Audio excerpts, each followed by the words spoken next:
Hi, and welcome back to my channel. If you're new here, please hit the subscribe button. And if you've been here before, please hit the notification button so you don't miss any of my future videos. Today, we're diving into a dynamic that almost always exists inside narcissistic families and yet rarely gets talked about.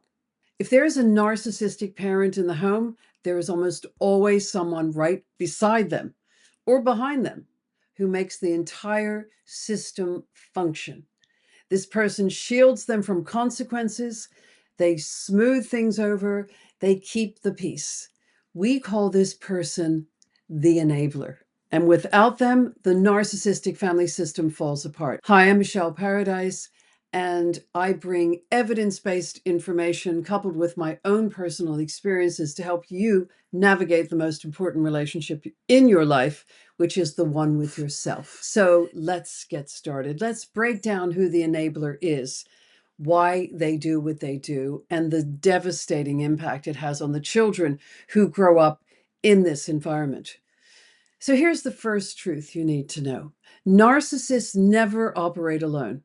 I'll say that again. Narcissists never operate alone. They always have supply. And we're going to look at one specific supply today, which is called the enabler. They surround themselves with people who won't challenge their behavior, people who won't hold up a mirror, people who would rather keep the peace than disrupt the dysfunction. I was raised by a narcissistic father, which I've spoken about in my other videos, and my mother was definitely the enabler. She allowed him to rule the roost, and she didn't really push back at him. Occasionally, I saw it in my life, but very, very rarely, because the fallout from that was just way too much for her. And I completely understand that. In families, that person is almost always the enabling parent, the spouse, or the partner. They become the buffer between the narcissist and everyone else. Their job becomes managing the narcissist's moods, preventing conflict, and keeping the entire system intact. That was my mother, as she cooked and cleaned and raised children and kept everything going.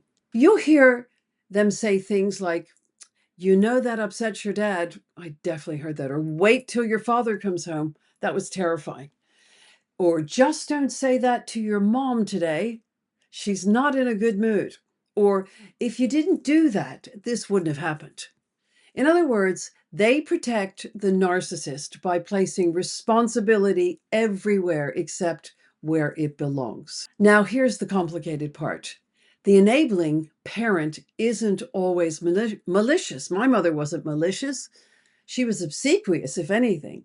Often they are overwhelmed, afraid, emotionally unequipped, or trauma trained themselves, which my mother was. She had a lot of trauma, as did my father. Many grew up with chaos or narcissism, so appeasing the volatile person feels normal, even necessary. But here's the hard truth. Even if their intentions are sympathetic, I'm talking about the enabler, their behavior protects the narcissist, not the children. In narcissistic families, the enabler becomes the stabilizer. They make excuses. They smooth over the damage. They minimize what happened. They silence the children for peace. And by doing so, they unintentionally reinforce the narcissist's power. Children in this dynamic pay the highest price. Let's talk about how they pay that price. Number one, they feel unprotected. When the enabling parent stays silent during emotional abuse, the child feels exposed and unsafe.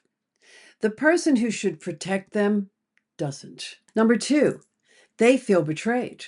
The enabling parent may be warm and loving at times and then suddenly absent when it matters most.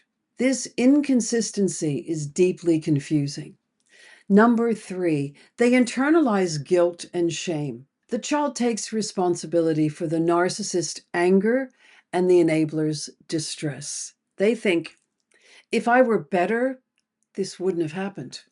Or if I didn't upset them, our family would be okay. This was my mother completely.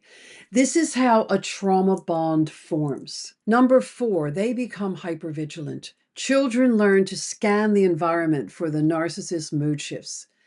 Is dad irritated? Is mom quiet? Is something about to explode? Are my parents speaking to each other? What's going on? This hyper-awareness becomes the child's survival mechanism. Growing up in a narcissistic system with an enabling parent leads to a set of predictable wounds that show up in adulthood. Low self-esteem, you grow up believing your needs don't matter, or worse, that they cause harm. People-pleasing, that's me, recovering people-pleaser. You'll learn to keep everyone else okay while abandoning yourself. Chronic anxiety. Your nervous system was raised in a climate of unpredictability.